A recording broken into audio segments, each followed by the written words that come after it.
Sobre la potencia del estudio, ¿cuáles son los factores que influyen en la potencia del estudio? El primer factor que influye en la potencia del estudio es el tamaño de la muestra. ¿Qué relación hay entre potencia del estudio y tamaño de la muestra? La relación que hay es una relación directa.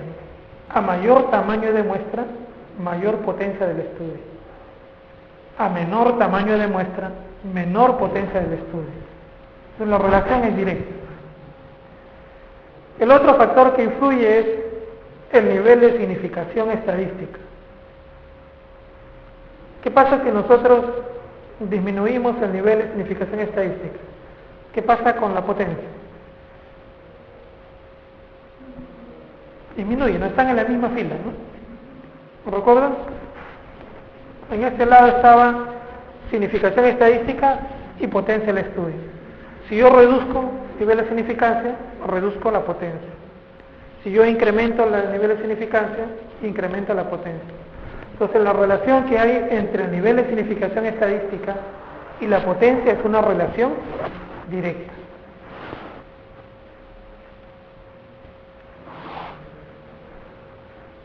Otra de los factores que influyen es la variabilidad de la respuesta estudiada. ¿Qué significa esto? Que si yo tengo datos que no han sido medidos con mucha precisión, hay demasiada dispersión de los datos. A mayor dispersión, menor potencia. La relación es inversa en este caso. A menor dispersión, mayor potencia. A mayor dispersión, menor potencia. Y por último, el tamaño del efecto detectado. Esto de aquí lo vemos mejor gráficamente. Veamos o analicemos el poder estadístico en función de un tamaño muestral determinado y comparando dos proporciones, ¿no? Una proporción 1 y una proporción 2. Pero esta proporción la vamos a ver en tres situaciones, ¿no? La primera situación es la proporción 1 va a ser igual 40%, la proporción 2 50%. En este caso la diferencia que hay entre las dos proporciones es de 10 puntos. Y comparémoslas con la otra, el otro extremo, ¿no? Donde voy a tener una proporción de 40% y otra proporción de 60%. Aquí hay 20 puntos de diferencia. Entonces, ¿cuál es el efecto? En este caso tengo una diferencia de 10 puntos y en este caso de 20 puntos. ¿Cuál es el efecto de esta diferencia entre estas dos proporciones sobre la potencia del estudio? En el primer caso, tenemos una proporción de 40 versus una proporción de 50%. Miren, con esta diferencia de 10 puntos, para tener una potencia del 80%, yo necesito un tamaño de muestra un poco más de 400. Pero ¿qué pasa si yo incremento esta diferencia? Ya no 40 versus 50, sino 40 versus 60. Hay 20 puntos de diferencia. Para la misma potencia, 80%, ya no necesito 400 sujetos, necesito menos de 100 sujetos. Entonces, la potencia va a depender de la diferencia que yo quiera demostrar como estadísticamente significativa. Si yo quiero demostrar que una diferencia pequeña sea estadísticamente significativa, voy a necesitar un tamaño de muestra muy grande. Si yo quiero demostrar una diferencia grande como estadísticamente significativa, voy a necesitar un tamaño de muestra más pequeño, ¿no? Entonces, ¿cuál es la relación que hay entre la diferencia que yo quiero encontrar como estadísticamente significativa y la potencia? La relación es directa o inversa. A mayor diferencia, mayor potencia. A menor diferencia, menor potencia.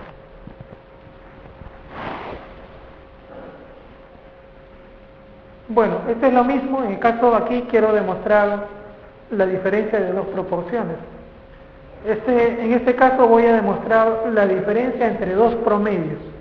Y el efecto es el mismo, ¿no? Aquí quiero demostrar una diferencia de dos medios con una diferencia de un punto. Para demostrar esta diferencia de un punto, para una potencia del 80%, necesito este tamaño de muestra. Pero si yo quiero demostrar una diferencia más pequeña, lo reduzco a la mitad, a 0.5, para esta misma potencia voy a necesitar un tamaño de muestra que es casi 5 veces más grande, ¿no? Entonces el efecto es el mismo, tanto para medias como para proporciones. Estrategias para reducir el error tipo 1. Como les decía, nos debemos de cuidar más del error tipo 1 que del error tipo 2. La primera estrategia es el famoso P, ¿no? Si yo establezco que mi P, para que sea estadísticamente significativo, sea menor a 0,05, me estoy protegiendo contra el error tipo 1 debido al chance, pero no me estoy protegiendo por el error tipo 1 producto de otros factores. ¿Qué otros factores pueden afectar al error tipo 1, además de chance?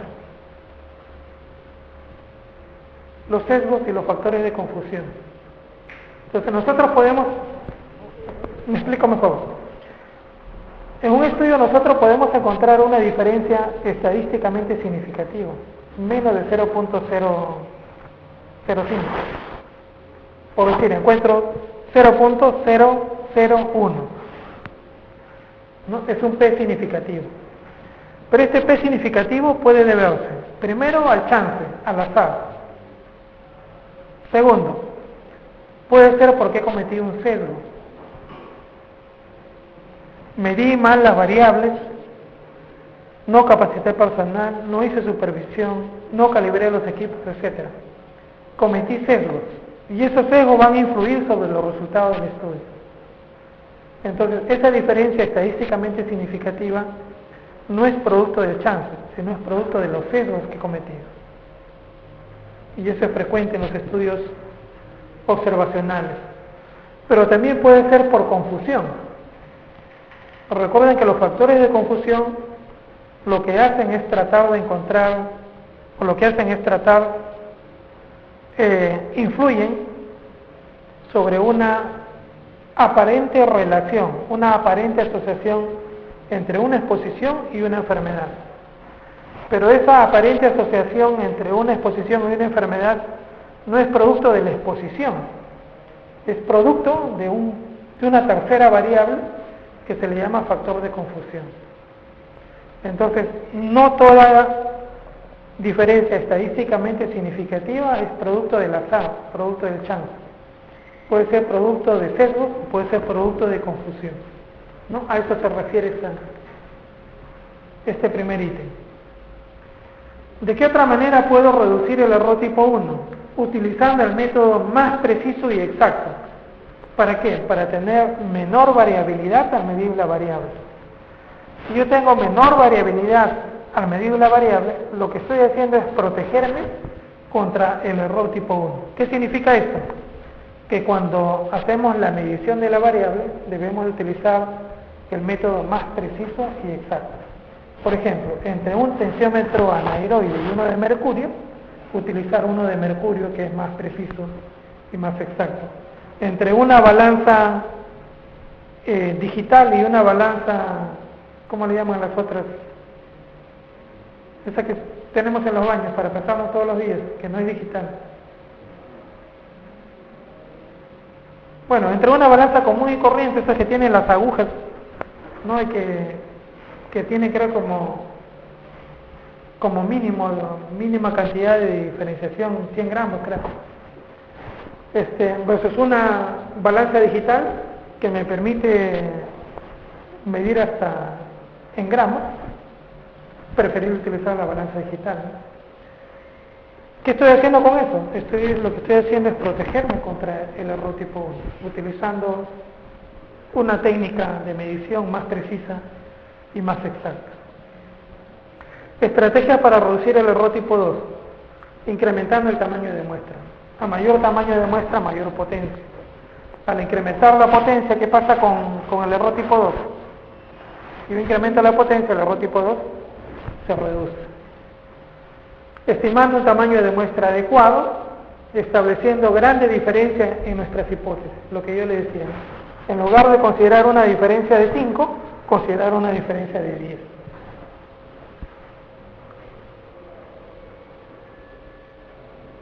Estrategia para incrementar la potencia en un estudio.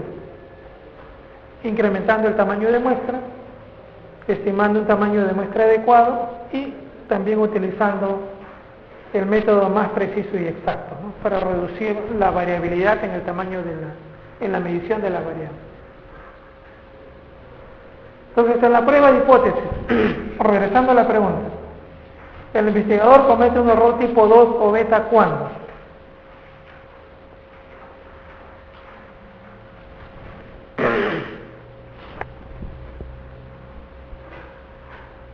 ¿Cuándo cometemos un error tipo 2?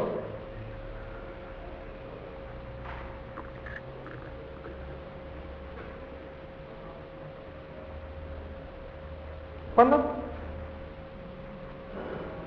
Cuando no rechazamos una hipótesis nula, siendo la hipótesis nula falsa.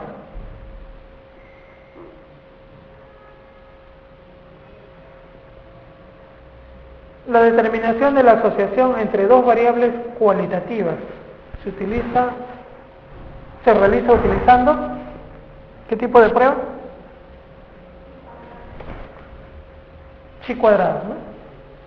El chi cuadrado es una estadística no paramétrica, ¿no? Y hay que tener presente que el chi cuadrado lo podemos utilizar cuando tenemos una sola variable, y en este caso utilizamos la prueba de chi cuadrado de bondad de ajuste, o cuando tenemos dos variables, tenemos dos posibilidades, o hacemos una prueba de homogeneidad o una prueba de independencia.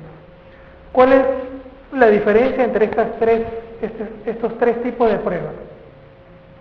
La prueba de bondad de ajuste lo utilizamos cuando tenemos una variable y queremos ver cuál es la distribución de la variable de nuestro estudio comparado con una variable, con una distribución de referencia.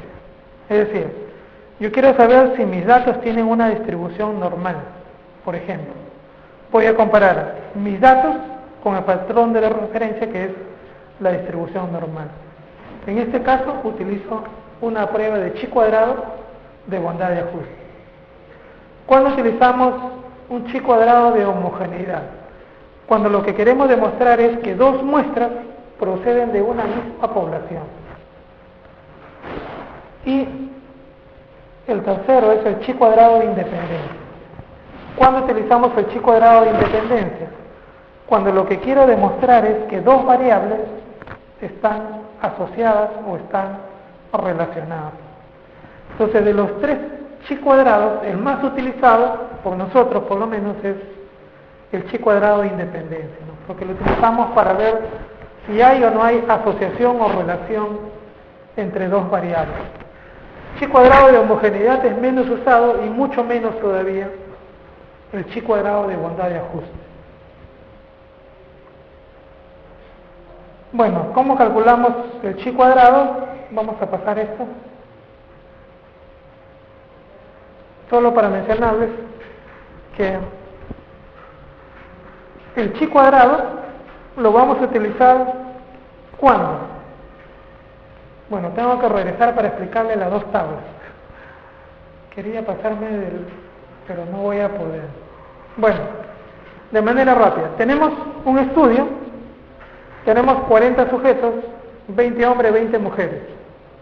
Y los he clasificado de acuerdo a su estado, si es fumador o no es fumador. ¿Ok? Entonces, estos datos que he tenido cuando estoy haciendo la distribución de los datos que he tenido en el estudio, le llamamos frecuencias observadas, ¿no? Estas frecuencias observadas las voy a obtener con los datos que he recolectado en el estudio. Pero en estas frecuencias observadas tenemos totales, ¿no? Totales de las columnas y totales de las filas. A estos totales le llaman totales marginales. Estos totales marginales son muy importantes en la estimación del chi cuadrado, porque en base a estos totales marginales yo voy a calcular la siguiente tabla, que es la tabla de frecuencias esperadas. La tabla de frecuencias esperadas voy a estimar con los totales marginales de la tabla de frecuencias observadas los valores de A, B, C y D si las variables que estoy evaluando son totalmente independientes. ¿Qué pasaría si las dos variables que estoy investigando son totalmente independientes? ¿Cuál sería la distribución en esta tabla de frecuencias esperadas? Lo voy a calcular utilizando los totales marginales. ¿Cómo calculo A? Total marginal de la columna por total marginal de la fila de A, entre el total de observaciones. 20 por 12 sobre 40 es igual a 6. De la misma manera calculo los valores de las otras celdas.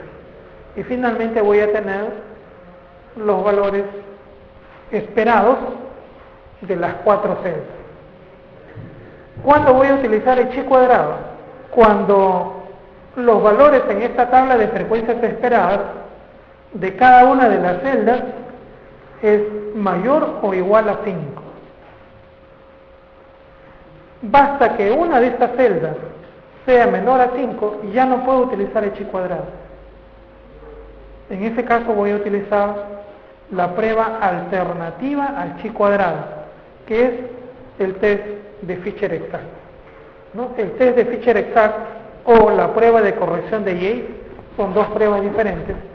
Ambas pruebas son alternativas al chi cuadrado cuando uno de los valores de las celdas de la tabla de frecuencias esperadas es menor de 5.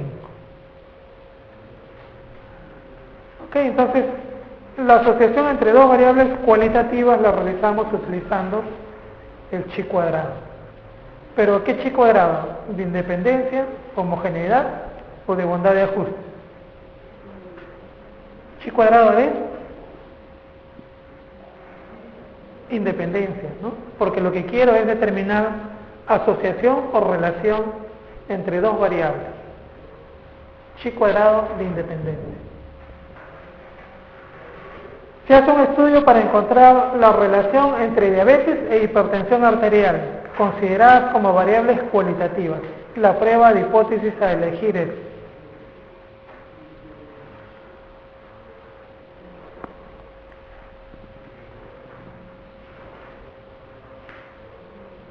¿qué prueba utilizo?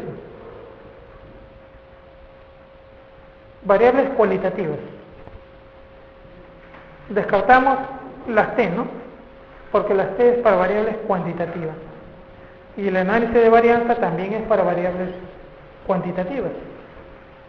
Entonces, solamente nos quedamos con la B y la C, ¿no? La A, la D y la E son pruebas estadísticas para variables cuantitativas. Entonces, ¿cuál de los chi cuadrados es? ¿Cuál de los dos chi cuadrados?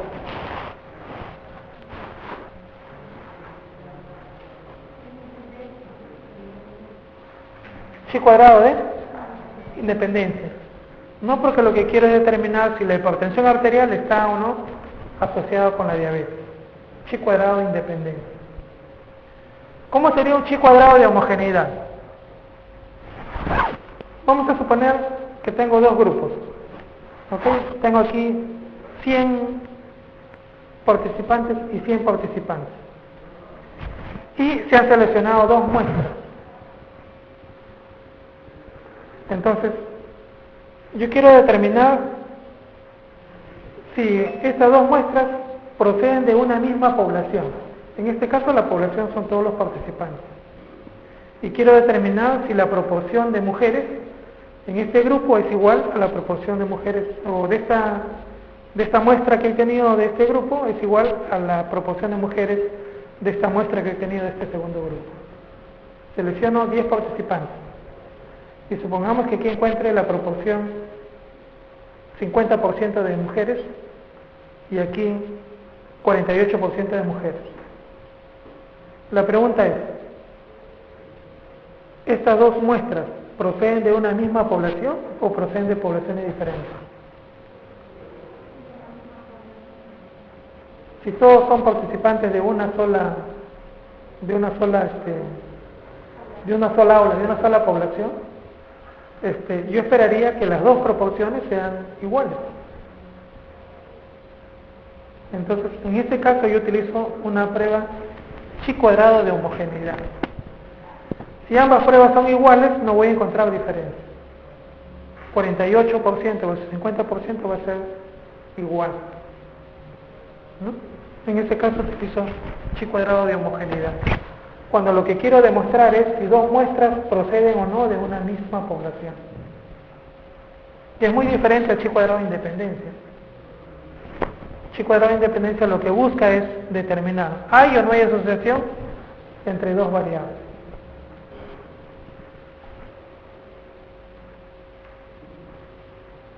Al calcular el coeficiente de correlación de Pearson entre la talla y el peso de una muestra de 100 personas, se halla que esta es de 0.80. La interpretación correcta de este cociente es, bueno, rápidamente, tengo variables cuantitativas. Hay dos opciones cuando tengo variables cuantitativas. La primera es, si lo que quiero determinar es si las dos variables cuantitativas están o no están relacionadas o correlacionadas. En la pregunta siempre le va a venir estas palabras. ¿Hay relación, hay correlación o hay asociación entre dos variables? Variables cuantitativas. En este caso lo que necesito determinar es, o lo que necesito hacer es un análisis de correlación.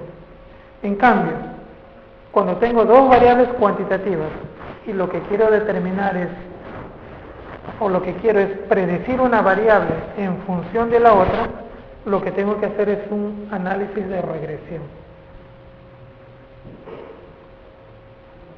Cuando estoy haciendo un análisis de correlación, tengo que responder a tres preguntas. La primera pregunta es, ¿hay o no hay relación entre las variables? La segunda pregunta es, si hay relación entre las variables, ¿de qué tipo es?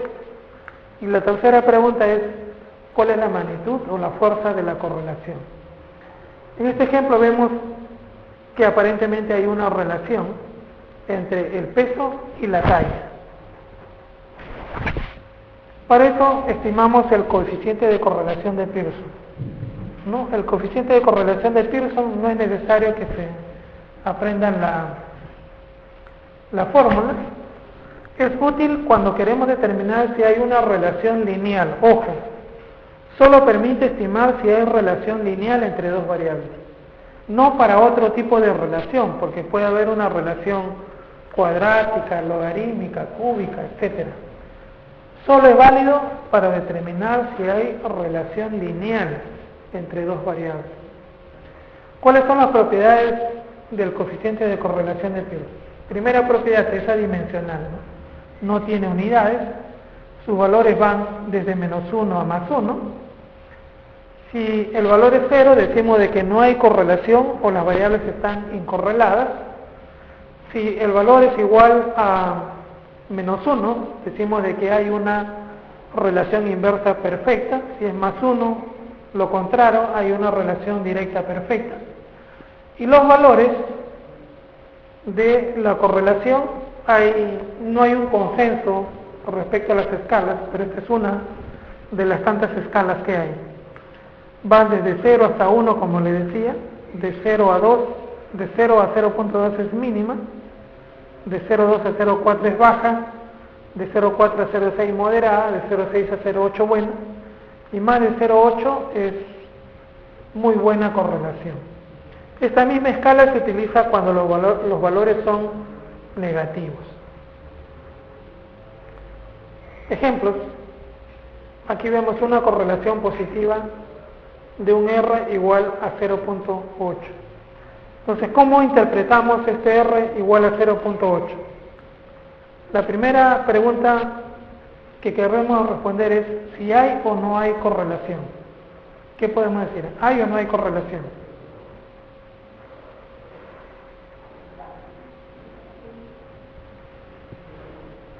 ¿Qué necesitamos para decir si hay o no hay correlación? El coeficiente es R igual a 0.8. Claro, mientras más cercano a 1, mayor chance de que haya correlación. Pero para decir si hay o no hay correlación, necesitamos el valor de P. El P tiene que ser menor de 0.05. Si el valor de P es menor de 0.05, decimos de que hay correlación. ¿Ok? Entonces necesitamos el valor de P para decir si hay correlación. La primera pregunta, ¿hay o no hay correlación? Se responde con el P. Si el P es menor de 0.05, hay correlación. Si es mayor de 0.5, no hay correlación. La segunda pregunta es, ok, hay correlación. El P es menor de 0.05. ¿De qué tipo es esa correlación? ¿Qué tipo de correlación es esta? ¿Cómo lo vemos en este valor? Supongamos que no tenemos el gráfico. Le dice un R igual a 0.08. ¿Qué tipo de correlación es? La correlación puede ser, o los tipos pueden ser positivas o negativas. Entonces, el tipo de correlación positiva o directa lo da el signo del valor. En este caso es el más, ¿no? Más 0.8. Si el signo es positivo, hay una correlación positiva o una correlación directa. ¿Qué significa esto? Que si una variable se incrementa, la otra también se va a incrementar. Y la tercera pregunta es la fuerza de esa correlación. La fuerza de la correlación lo da el valor, el 0.8. ¿Qué podemos decir entonces? Supongamos que el P sea 0.01. ¿Cómo interpretamos ese gráfico? Hay correlación, la correlación es positiva o directa, y además hay una muy buena correlación, ¿no? Esa es la interpretación. Veamos este otro ejemplo. 0.99. ¿Qué podemos decir? Supongamos que el P sea 0.001. Hay correlación, la correlación es positiva, y además hay una muy buena correlación. Acá, supongamos que ustedes vean no el gráfico, sino solamente el R, menos 0.95, y tienen un P de 125. Pregunta, ¿hay correlación? Sí hay correlación. Segundo, ¿esta correlación es positiva o negativa? Es una correlación negativa. Y el R de 0. Menos 0.95, ¿qué nos indica? Muy buena correlación. Entonces, esa es la forma como se interpreta en este caso. Hay correlación, esta correlación es negativa y además hay muy buena correlación, ¿no? Es la forma como se interpreta el coeficiente de correlación. Igual acá, ¿no? Hay una correlación negativa, también le llaman inversa, correlación inversa, y hay una muy buena correlación. Y si el P es menor de 0.05, decimos de que hay correlación, ¿no?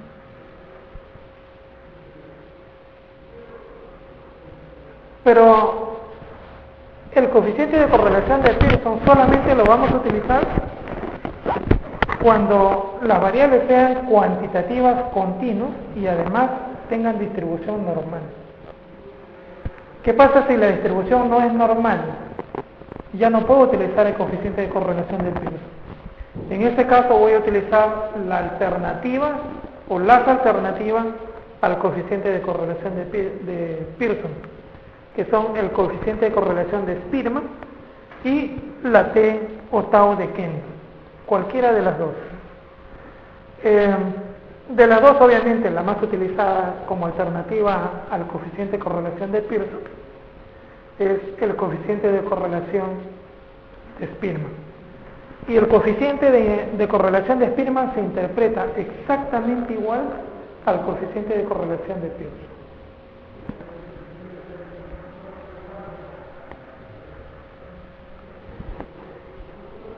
Entonces, ¿cuál es la respuesta aquí? Bueno, aquí la respuesta es la D, ¿no? El 64% de la variación del peso se debe a la variación de la talla.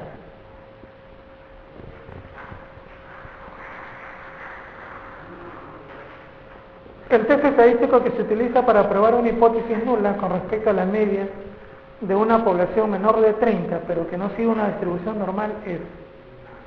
Yo les entregué la vez pasada una tabla, ¿no es cierto? La excepción a esta tabla es esta pregunta. Cuando el n es pequeño, es menor de 30, y tengo una variable cuantitativa, la única prueba que puedo utilizar es la t-distribución, independiente de su distribución, ¿no? Su distribución puede ser normal o puede ser asimétrica. En ambos casos, utilizamos la prueba t-distribución, ¿no? Creo que esta es la última.